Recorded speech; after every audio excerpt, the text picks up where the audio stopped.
توبہ کے بعد پاک باز سے شادی ہو سکتی ہے اگر کسی عورت سے غلط تعلق رہے ہوں،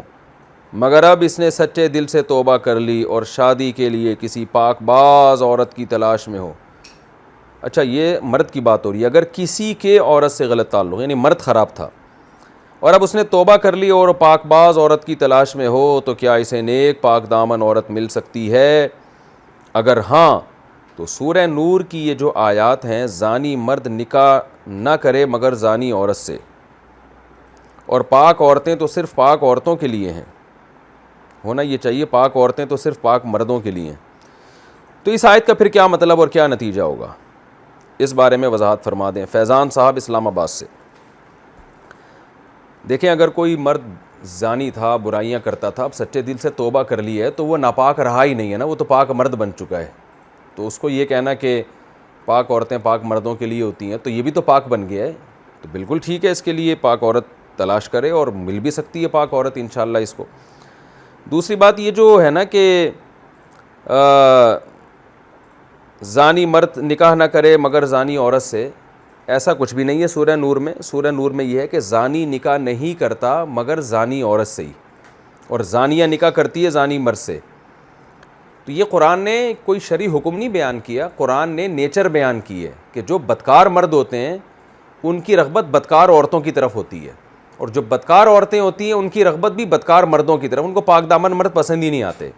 یہ ایک نیچر بیان کی ہے قرآن نے، کوئی شرعی حکم نہیں بیان کیا۔ جمہور کے مطابق اس آیت کی یہ تفسیر ہے۔ تو یہ عین ممکن ہے کہ ایک آدمی خود بد کردار ہو مگر اس کو جو نکاح کے لیے عورت ملی وہ بہت با کردار ہو، یہ دھوکے سے بھی ہو سکتا ہے، بہت دفعہ ہوا ہے، ہمارے سامنے ایسے واقعات آئے ہیں کہ عورت بہت نیک پرہیزگار تھی، مرد 2 نمبر آدمی تھا، بد کردار تھا، لیکن عورت کو پتہ نہیں تھا،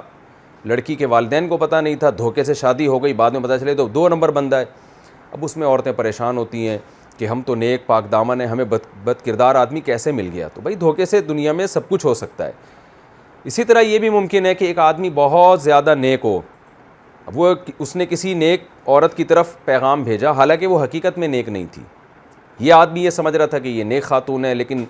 دھوکے سے شادی ہوئی، بعد میں پتہ چلا یہ تو زانی ہے، بد کردار ہے۔ تو یہ پاسبل ہے کہ نیک آدمی کا نکاح بد کردار سے ہو جائے اور نیک عورت کا نکاح بد کردار مرد سے ہو جائے، یہ دنیا اسی چیز کا نام ہے، دھوکے بازی یہاں ہوتی ہے۔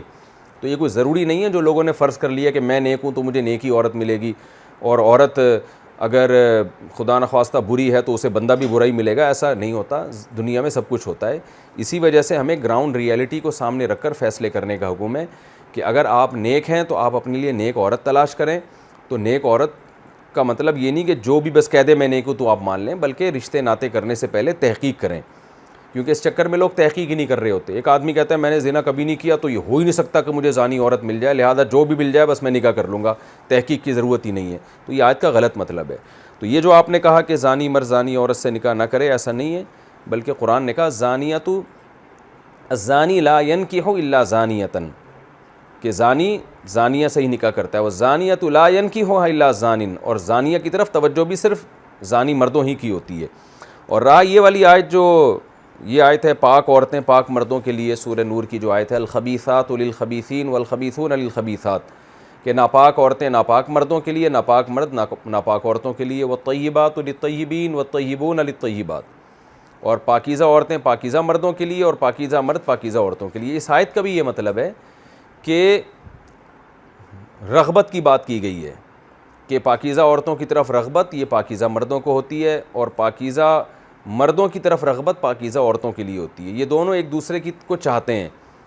کہ ان سے ہمارا رشتہ بندھے، اور ناپاک لوگ ناپاک مردوں کے لیے،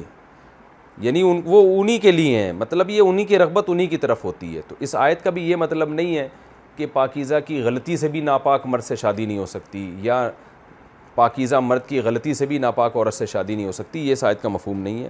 دھوکے سے سب کچھ ہو سکتا ہے۔